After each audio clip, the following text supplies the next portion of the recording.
Youth startup ഫെസ്റ്റിവലുമായി DYFI മവാസോ 2025 എന്ന പേരിൽ സംഘടിപ്പിക്കുന്ന ഫെസ്റ്റിന് തിരുവനന്തപുരം നാളെയും മറ്റന്നാളും വേദിയാകും. യുവതീ-യുവാക്കളുടെ സംരംഭക ആശയങ്ങൾക്ക് കൂടുതൽ അവസരങ്ങൾ നൽകുക എന്ന ഉദ്ദേശത്തോടെയാണ് ഫെസ്റ്റ് സംഘടിപ്പിക്കുന്നത്.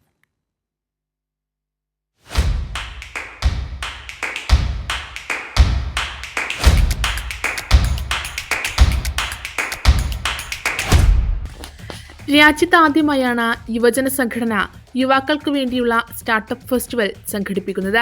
പുത്തൻ സംരംഭക ആശയങ്ങൾ അവതരിപ്പിക്കാനും സമാന ചിന്താഗതിയുള്ളവരുമായി സൗഹൃദം സ്ഥാപിക്കാനും മവാസോ 2025 സാധിക്കും.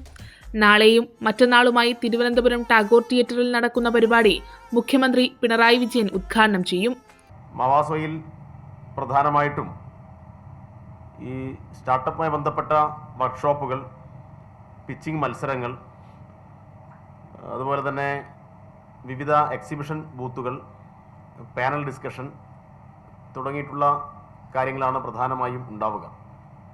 പിന്നെ വിജയകരമായി സ്റ്റാർട്ടപ്പ് നടത്തി വിവിധ അംഗീകാരം നേടിയിട്ടുള്ള രാജ്യത്തിൻ്റെ വിവിധ ഭാഗങ്ങളിലുള്ള ആളുകളുടെ സക്സസ് സ്റ്റോറി അവിടെ അവതരിപ്പിക്കും. പൊതുവിൽ കേരളം സ്റ്റാർട്ടപ്പ് രംഗത്ത് കൈവരിച്ചിട്ടുള്ള വലിയ മുന്നേറ്റമുണ്ട് സമീപകാലത്ത്.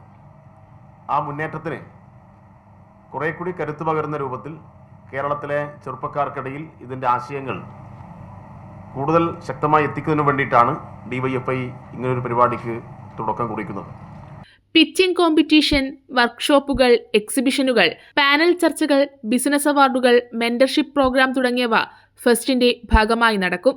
വിവിധ വകുപ്പ് മന്ത്രിമാർ, startup mission CEO Anoop Ambika, മുൻ വ്യവസായ മന്ത്രി EP ജയരാജൻ, മുൻ ധനകാര്യമന്ത്രി ഡോക്ടർ തോമസ് ഐസക്, VKC ഗ്രൂപ്പിന്റെ സ്ഥാപകനായ VKC മുഹമ്മദ് കോയ തുടങ്ങി നിരവധി പേർ ഫെസ്റ്റിന്റെ ഭാഗമായി പങ്കെടുക്കും.